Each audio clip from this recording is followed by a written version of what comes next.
Hello and welcome to a look at Continental Circus for the Commodore 64 and Amiga later in the video. A Taito original arcade that was converted by the sales curve and released by Virgin Mastertronic, and that applies to both versions. Being a Formula 1 racer, a racing driver I should say, is being part of the elite of the elite when it comes to sports racing. You are one such, and you want to prove to the world that how amazing a racer you are, but just as important, if not more important, you want to prove to your boss that you are the best of the best, and that's why you are racing on different circuits spread around different nations of the world. And being an arcade racer, you have a timer to beat, but you also have a certain rank you need to achieve in order to qualify for the next race. The game features a pit mechanic, where each circuit has a certain amount of pit sections that you can enter if you damage your car by smacking into someone else. First time you smack into someone, your car will start smoking, and if you leave the smoke, ignore the smoke, it will start catching on fire, and if you ignore the fire, you will blow up. But by going into pit, you can get your car fixed, and while the game timer will stop, of course the other cars will still be moving, so you can lose positions by going into pit, which is what happens in real life Formula 1 as well. Of course, races are won and lost in the pit, basically. I don't know whether that still applies, but that was definitely the mantra many years ago. The problem, of course, comes when you rejoin the race and you have been overtaken so many times that you find it very, very difficult, if not impossible, to catch up again and get your rank.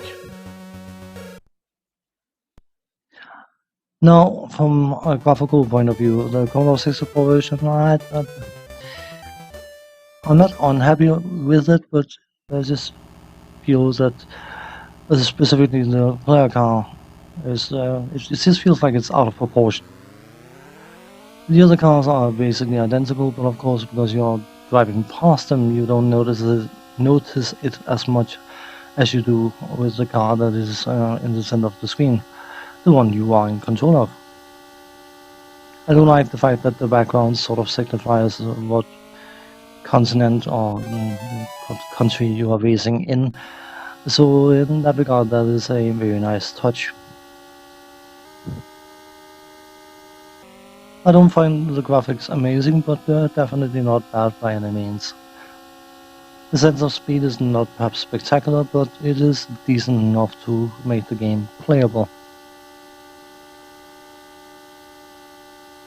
From a sound and music point of view, I have no knowledge of the arcade original. I've heard of it, but I have never played it, or I don't know if I've even seen it. So I don't know whether any music and or sound effects are a rendition of the arcade versions of same, so I wouldn't know how accurate or inaccurate those may be. But it's possible.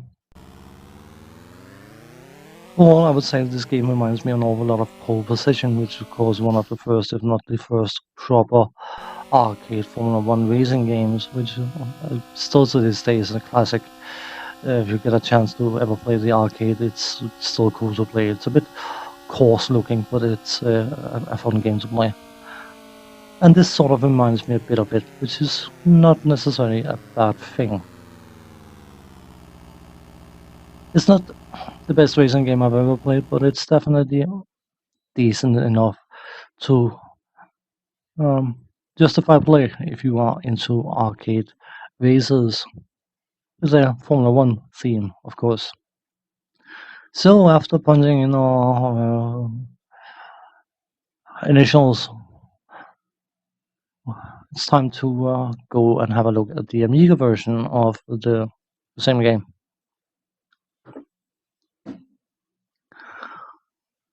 And the Amiga version is basically identical to the Commodore 64 version. except for the fact that it's been given the 16-bit treatment, whatever that entails. Sound and music are the same, just different. I mean, the same but different. You know what I mean? It sounds different because it's two different systems, and of course, some sort of different rendition of the same theme. Graphically on the Amiga version, yeah. I can't associate the vehicles with Formula 1 vehicles. I'm sorry to say it, but I cannot. They do look like cars of some description, but Formula 1 cars are not necessarily sold on that. But you know what? That is what it is.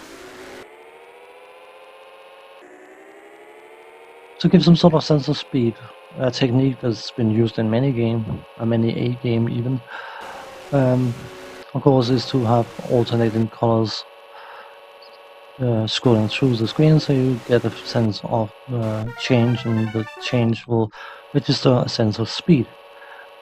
But the fact that if you look at the distance, the stripes, which of course basically is, seems wider at a long distance than they do when they are close. Depends on whether you're going up or downhill. And my eyes are not a fan of it. It's been done before, and it's been done in many a game, and a lot of games have done that effect a lot better. This is very, very headachy for me, and I find it very, very hard to play the Amiga version for any extended periods of time.